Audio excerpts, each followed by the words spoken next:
We always say the days are short, right? No, we say the days are long, but the years are short. There you go. Let me do a quick sound check here. Okay, there we go. You can hear me. Well, let's get started today. Thought Jimmy might be joining us, but you know, he's a busy guy. He is one busy person, teaching real estate agents how to be better and how to run their business. So kudos to Jimmy. Miss you though. Maybe he might come on. You know, sometimes he pops on. So let's see if I can do this. Nope. I don't know why it always does it backwards. Well, it doesn't always do it backwards, but depending on when I loaded it, depends on what comes up in the little square. Anyway, technical stuff. 95 days or 95 listings yesterday. I still have a happy face because that's pretty close to 100, which is where I'd like it to be there or above. And then we put 128 under contract. We closed 119 deals, and we have 21, almost 21 days of inventory, which is good. Remember, we were down to almost 15, and I was worried it was going to go to 2 weeks, but it didn't. So we've been climbing up there, and we can talk about that in a minute. 38 of those listed homes were homes under 400,000, and 837 of those single family homes that are active are under 400,000. So you have 837 homes for people who are in that median price range or below. That's not a bad number if you look that we're selling 141 homes a day. So I think there's the good news is, and the reason why I like the just listed to keep up above 100 is because then we're churning the inventory. So those homes that you're looking at are not the same homes perhaps you looked at, you know, with your last client last month, whatever. There's a churning of the inventory, and that's a good thing. It's really not a bad thing. We have sold 4,093 homes so far this month for a daily average of 141. And of course, tomorrow we'll report the stats for the end of the month. This is as of yesterday because this is the last day of the month. So I'm sure there's going to be more closings today to increase that number. And we'll see if it jumps to more than 141. In May, we did 136 per day. In April, we had a record 155 per day. So there you go. And again, the numbers up here are areas 101 to 805. Okay, single family homes, condos, and townhomes. And I break them apart for you. Down here, when we do the month to date and year to date, it's Clark County. It's all of Clark County. And the reason is that the program that gives me these statistics don't let me do it by area.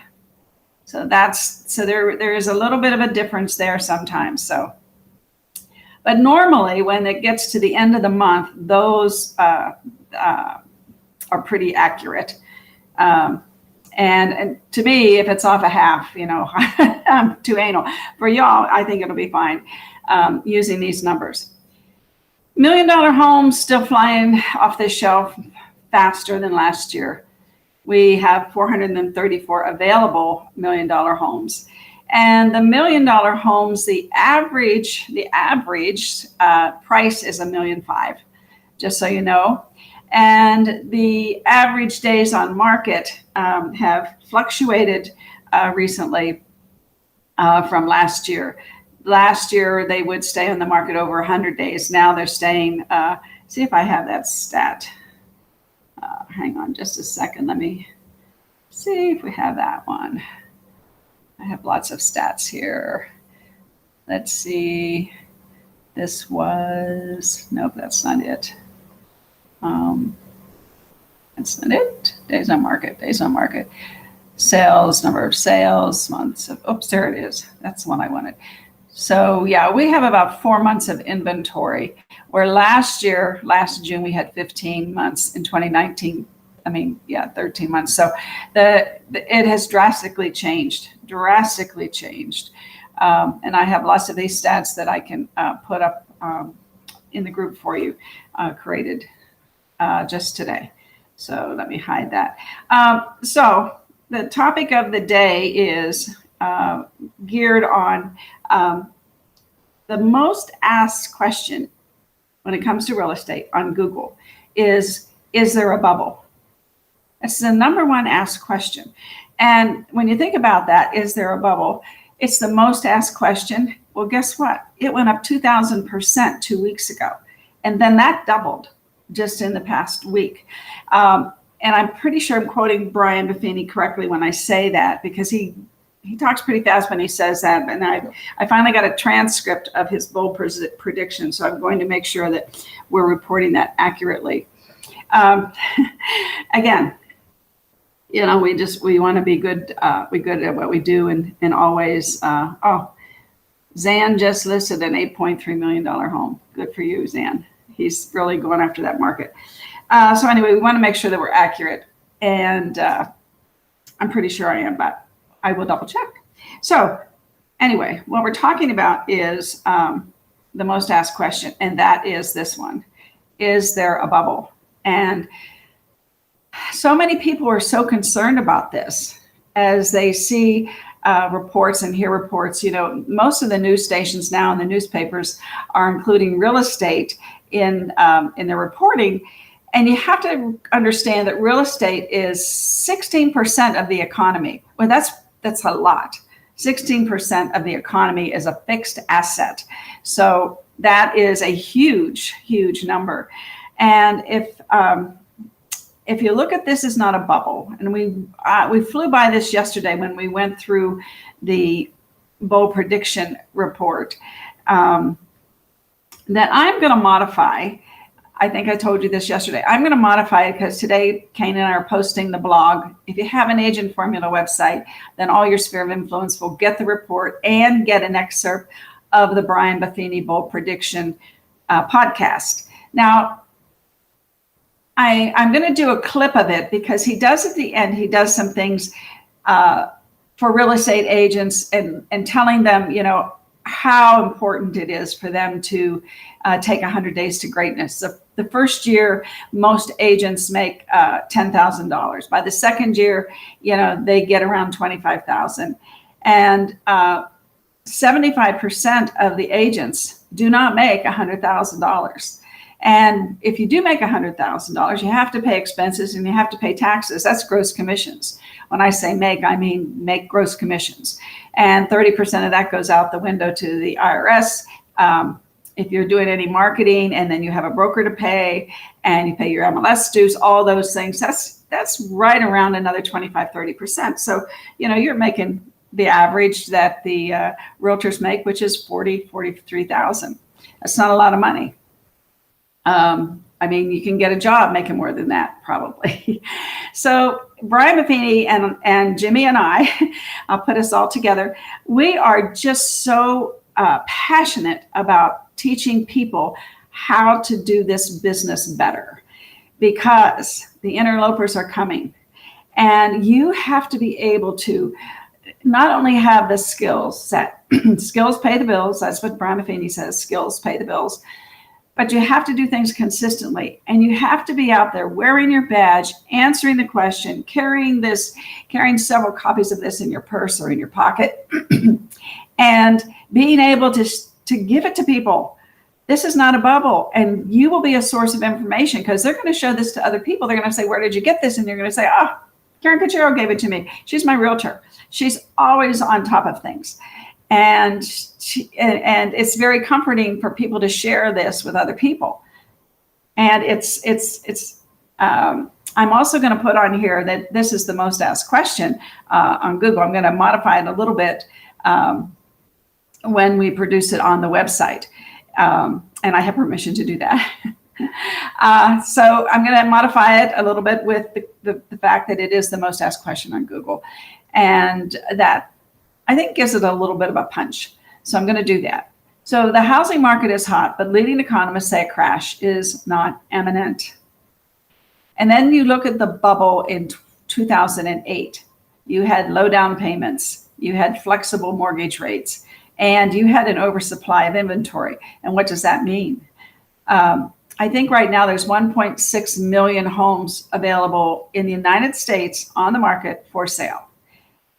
In 2007 and 2008, there was an oversupply, meaning there were 4 million homes on the market. Yeah. So so why is 2021 different? So the current combination of low inventory and high buyer demand means the risk of overbuilding is minimal. Existing home sales for 2021, 1.16 million. Existing home for sale in 2007 was 4 million. Big difference. I think I said 1.6, it's 1.16. 1.16, and that was as of April. And the down payments are up. Right now, in 2021, people were putting 16% down average. In 2007, they were putting 9% down average. So in 2007, 45% of first-time home buyers were financing 100% of their home, compared to only 17% in 2020. So big shifts in the equity of a home, and in this kind of a market, prices are not going to go down. And now we're going to have rising inflation. In fact, inflation has risen faster in this year than it has in the past 30 years. Not that it went higher, it's just rising faster. And of course, as I said yesterday, we pumped millions of dollars or trillions of dollars into the economy, into our pockets. And we knew that was going to cause inflation, and a great reason for people to, get a low priced fixed payment for 30 years on a fixed asset that they need. You need food, you need clothing, and you need shelter in this world. And shelter is a home. And so it's one of the top 3 on the hierarchy of needs of human beings. So there you go. There are fixed rate mortgages now as low as 4% and lower. I should say 4% and lower. And if you have a jumbo loan, of course, that's going to fluctuate. Different things cause it to fluctuate, but that's average. In 2007, it was 15% adjustables. Now just 4%. So before the 2008 market crash, more buyers gambled with adjustable rates and fixed than adjustable rate mortgage. So that's kind of confusing. I read it yesterday and it didn't sound clear to me. But what it's saying is that people were jumping on the bandwagon back then for those adjustables, because it was a teaser rate. You started out at 2, and then based on and I know if Frank were here, he'd tell me, I think it's the Treasury that increases the Federal Reserve rate, what the bank has to borrow money for. That that's what makes that jump. So, and it did jump, and they got caught. They could afford a 2% mortgage, but when it got to be 5-6%, a lot of people went into foreclosure, as you know. Anyway, the lending restrictions are tighter now to that point. It's harder to qualify for a mortgage, and you cannot afford that you cannot afford. And foreclosure filings, I said this yesterday, I think we're having like 20, 25 a month. That's record low. In March of 2008, there were almost 235,000 mortgage foreclosure filings. And then in February of 2020, only 48,000. Now, this is across the United States. This is not in Vegas. And then in April, there were only 11,000. So as you can see, the market, our market is strong. And you need to be able to assure people and make them feel secure that when they purchase a home, it is truly the best investment they could do. You can't live in a stock. And you can't always sell a stock when you want to sell it either, and get the price you want. But so a home is a whole different investment. And to be able to articulate that to your to your people is so, so important. I'm going to try now to bring on Brian. I took the excerpt from where Dr. Young talked. Again, a lot of this I'm going to cut out and clip certain parts of it for the blog that's going to go out. And I love the blog that goes out this time of year, because when blogs go out before holidays, and holidays are on weekends and so on and so forth, you get much more interaction, and the people are reading their emails and listening. And so this is really a cool thing that Brian does at the end of the half year and because it's right before the 4th of July. That's what I'm trying to say. Okay, so let me see if we can't do this, and I will do my sound check while I do it.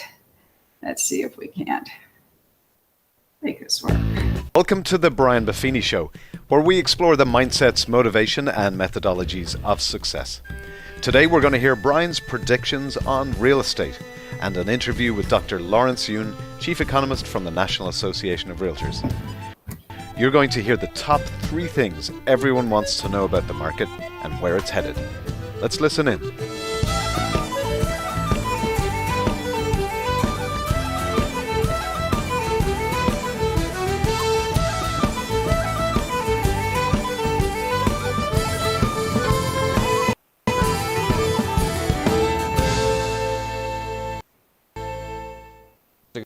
Go. It goes up, we get deals not as I'm fine. Let's go back here. The surge. Oh, I'm very excited to bring him back on our broadcast today, and we're going to do a market update with Dr. Lawrence Yun. Lawrence, thanks for joining me today. We've been doing this for a while now, and I'm looking forward to kind of helping the people shed some light on this crazy market we're experiencing right now. Hello, Brian. And certainly it has been a very unique past 12 months or past 15 months. But, you know, the market, the surge that occurred was certainly a surprise, positive surprise. And given the uniqueness of the market of lack of inventory, more people thinking that the industry is easy to make some money, people coming in. We have over 1.5 million members. We cracked that number.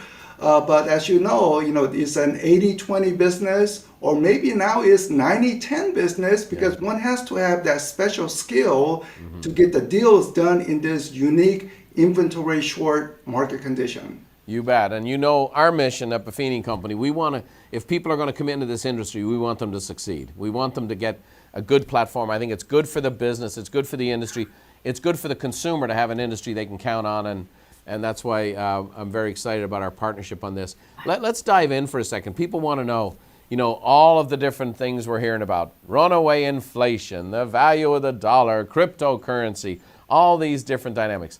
Let's cut through it right now. What's your take on the state of our economy as you look at it as a big picture? It's just like the COVID introduced many unique factors. The economy is also facing many new circumstances. The actual output, that is to say the dollar value of goods produced, service provided, we're actually back up to 100%. But not the job market. We have 48 states with below job market condition compared to pre-pandemic. The exceptions are Utah and Idaho, which never really shut down. Their business were always open. But the job market is not yet back up, which means those people who are working, they're doing more work than before. Job openings, record high. There's help wanted sign everywhere. Yeah. So, we have an interesting dynamic situation. And of course, inflation is popping out the highest in multiple years. The core inflation, something that the Federal Reserve monitors very closely, which exclude food and volatile energy prices. Now, as a consumer, I care about food prices, I care about gasoline prices, but evidently Federal Reserve are less concerned with that. So if you exclude that, core inflation is actually rising at the highest pace in 30 years. Wow. Can you imagine what we were doing in 30 years ago? So that's where we are today. Yeah. And obviously that plays into real estate because as we've talked about for a long time, a fixed asset with a fixed payment is one of the greatest hedges against inflation. People are aware of that. And now that's why there's even more demand for real estate than ever before. And that's going to continue for a while, isn't it? Oh yes, people renting, they can expect higher rent next year, maybe 4% increase. Some hot markets, 7% increase. And then year after that, another increase. But consider homeowner. They are fixed on their 30-year mortgage payment. So month after month, year after year, essentially the mortgage portion of the payment is fixed. So it's a great in terms of getting the finances, family finances under the budget. Yet the asset price, home prices are rising, which is an added bonus, gravy on the train that's rising, and it's rising quite strongly at the moment. You bet. Where do you think we're going to finish the year, Lawrence, as far as number of transactions? You're always pretty good at that. Where do you think we'll finish the year? It's going to be the highest since 2006, Wow. 6.1 million. Now, we are seeing some topping out in the home sales activity in recent months. That is to say, we are beginning to see sales approaching pre-pandemic levels. So we are not, we are past that surge, so we are beginning to approach. But we have to remember, we have 12 months of home sales in 2021, while back last year we missed a couple of months. Right. And obviously we know there's inventory shortage. We know I picked up a couple of pieces of lumber the other day, 2x4s, and I was paying $30 an hour to a guy to put them in, and two 2x4s cost $32. And I felt like, oh my gosh, that lumber is worth more than that man's time for an hour. And I was kind of sick about it. But we know there's some restrictions, I know some challenges with getting the inventories levels up and so on and so forth. Where do you think inventory levels are going to be here in the next 6 months or so?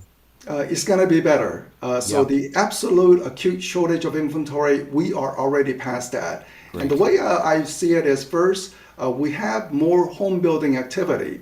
It's taking a little longer to complete because of the higher material costs, including the lumber prices. But given that the builders are eager to produce more, taking out more housing permits, but it's taking a little longer, but at least pipeline, it is there. And the second issue is that mortgage forbearance, where some homeowners who lost job, they were unable to pay mortgage. But now that program is essentially being phased out, and some, we hope they can find a job and become current, but some people will not become current and they have to sell their home. I do believe that it will not be a foreclosure sale because of strong price increases, but it's an added inventory to the market. Right, and I'm going to address this later on when we're on the third part of our program here today, but the most asked question on Google by a factor of 2,450% on real estate is this a bubble?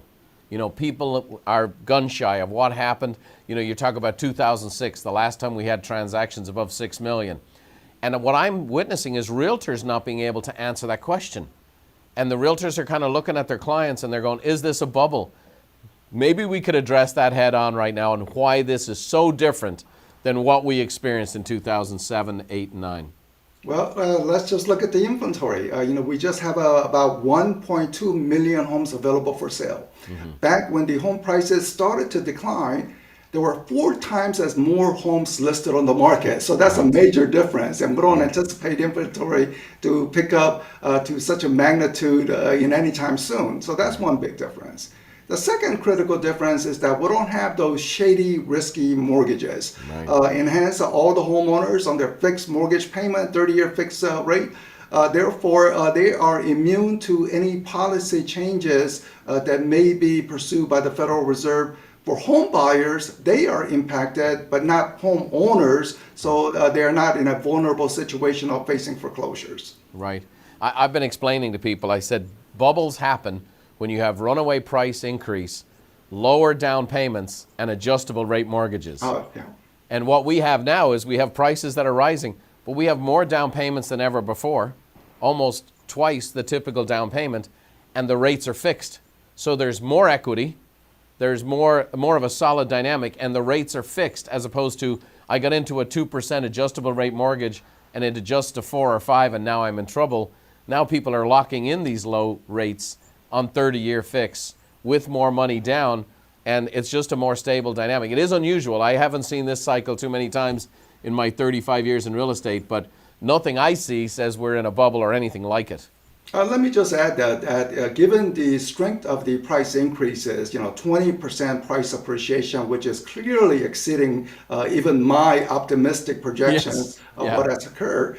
So the question is, could it decline? And of course, anytime, it could decline, but would it be persistent decline? And the answer is definitely not, because you have an army of home buyers who want second chance opportunity. They have been outbid. They are frustrated they cannot get into the market. But if the prices was to decline, they are ready to move in. So don't expect any persistent price decline. Right. It may occur just temporarily. Even that temporary price decline may not occur, but if it was to occur, it's just simply a second chance opportunity for some buyers who have been outbid by others. You bet. And like you mentioned, we're going to have this continual rental price increase, which is going to continue to create demand, people wanting to get in the market. It doesn't look like the rates are going anywhere anytime soon. There might be small adjustments, but it's still going to be relatively a very low rate. So the opportunity is still going to be there.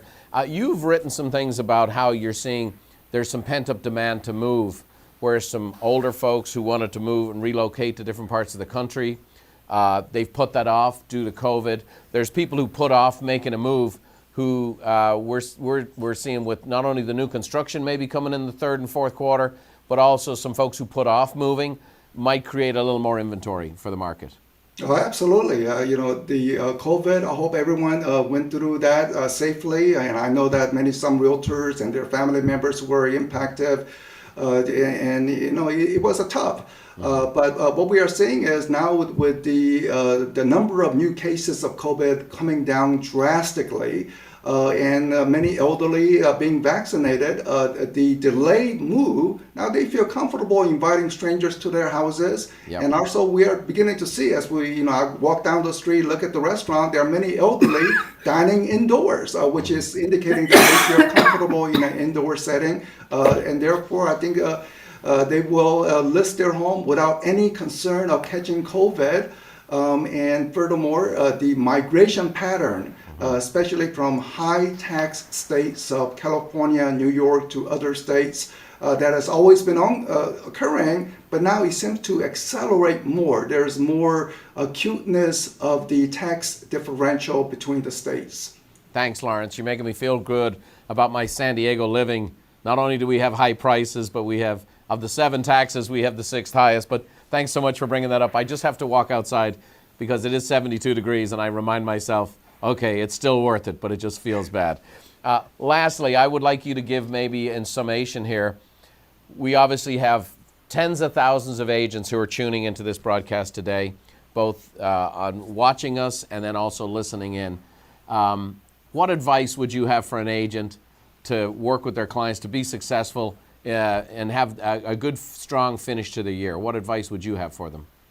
Just constantly contact, because in today's world, with so many buyers competing for same property, that realtors' knowledge about the local market condition or what special factors leads to better acceptance of an offer. And for the sellers, you want to get the best price, but not overpriced, because given that the median days on the market is 17 days, if it goes over 30 days, people will suspect there's something wrong with their home. I don't really see it, but I know there's something wrong. So you don't want to overprice from the beginning. So all that consideration needs to be taking place. And of course, professional realtors who are succeeding know exactly how to get the business deals done.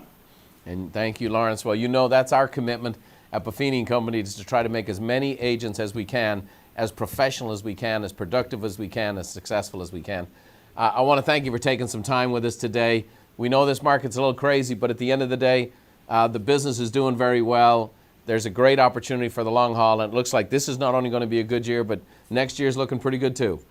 Next year, I think there will be another percentage increase, maybe more smaller percentage gain, but nonetheless, it will be an increase. So thanks for having me on the show. Always my pleasure talking to you. Thanks, Lawrence. Thanks for joining us from DC. Appreciate that. So,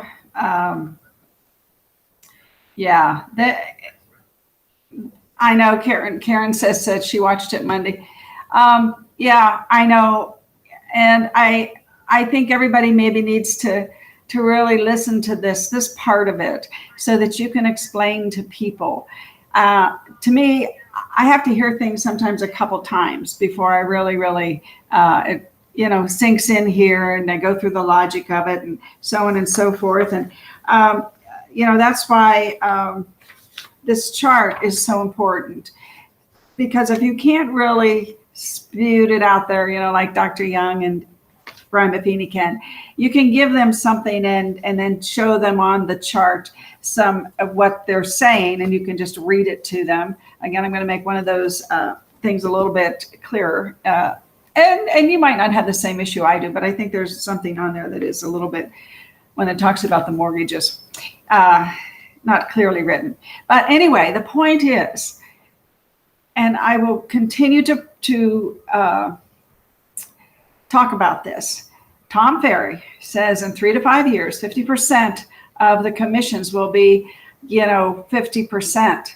And what he's saying is the interlopers, the Zillows, those people, and maybe Zillow will not be selling us leads back then or back in the future. We don't know. But these other interlopers are there. You hear all these television commercials about the ideal agent, about,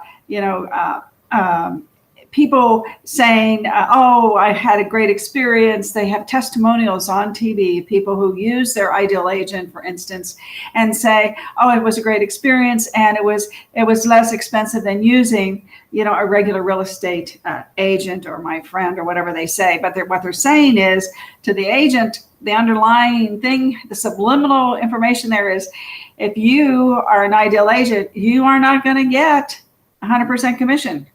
You are going to get half of it, 50% of it. So again, knowing that 75% of the people in this market don't make $100,000, how is that going to impact the upper 25% that are making 100 or more? Is it going to impact them? Or are those the people that are going to flourish because they're doing and communicating what they should be doing and communicating? And that is sharing information and staying in constant contact with your sphere of influence. If we don't, bear with me here for a second. I know I've been teaching social media to people and preaching what Zillow was going to do. And now Zillow has done it. They have come out formally. They have basically done what I predicted they were going to do. And why did I predict that? I'm no wizard. But to me, from my vantage point, from owning several businesses throughout my life and being in the technology world, since 1966, I knew where they were headed because it only made sense. That's what I would do if I were them, right? I'd gather all this data, get it from, I already had accepted the fact that we had given them the data and then they sell it back to us. That was number one. But then what was going to be number two? Number two was going to be they were going to get into the real estate business once they had all our data. They have all the buyers and sellers and all the information of all the people that go to their site. So it was only made sense to me that they were going to become our competitors, and they are. And if you work for them, I think here in town you're paying 50% of your commission, just like Tom Ferry's already saying it's going to happen in 3 to 5 years. It's happening now, and he's number one on the MLS. Yeah, he's number one in the MLS. So that number of agents, that number of transactions, those people are only getting half of the commission. So if you think it's not going to happen in a grander scale, think again. It will. It's going to. And what is your defense? Your defense is to play offense and stay in touch with your people and get a farm. Farm your neighborhood. Be in front of people. Be the person that they want to go to whenever they want to buy a home or sell their home. You need to be in front of people, because the interlopers, the Zillows, the ideal agents, they are in front of them, and they have big bucks to stay in front of them. And they make their story so compelling by putting testimonials on the TV. When I'd rather just knock on the door and say, hi, I brought you some ketchup, mustard, and relish as just a little gift to let you know that I really relish our relationship. I can cut the mustard when it comes to real estate. And so let's just catch up. I mean, now you can spin that any way you want to, but you can buy those little packages on Amazon. I forget, it's under $20. So if you're going to make several Popeyes every week, which I suggest you do, and give people things, it's 4th of July. Put a flag in their yard. There's so many things you can do every month. There is some information or some gift you can give them. There's always information, and you should always do personal notes, and you should always send out your items of value. I give them to you. If you're not a Buffini member, you can get them from me. I'm a mentor. I've been a mentor for Buffini since 2005, which is a long time. So I'm very ingrained in the system. But the system, forget that it's the Buffini system for a minute. It is the system to make money in real estate. It is the system to use to increase your business and build your business. It's communication. Sales is a contact sport. Now it's also a media sport. We have to do videos. There's so many things we have to do. And I'm rambling on. It's getting late. I love you all. Take this seriously. Start communicating with people. I give you information every day that I can, and to share with people. Learn how to read that chart. There's a lot of information on this chart, no doubt. But figure it out so that you can, if you can give this to people, you can give We Are Not in a Bubble to people, and other things that you're going to get from me over time. And if you want to do me a favor, join Agent Formula. Get this information, even more information. You don't even need to buy BombBomb. We can do what BombBomb does. And we're going to have a class on that. And we're having social media classes in July. So for LinkedIn, Google Business Page, and Facebook. Hope to see you all tomorrow. Have a great day. It's the last day of the second quarter, the first half of 2021. Time flies. I love you all. Bye-bye.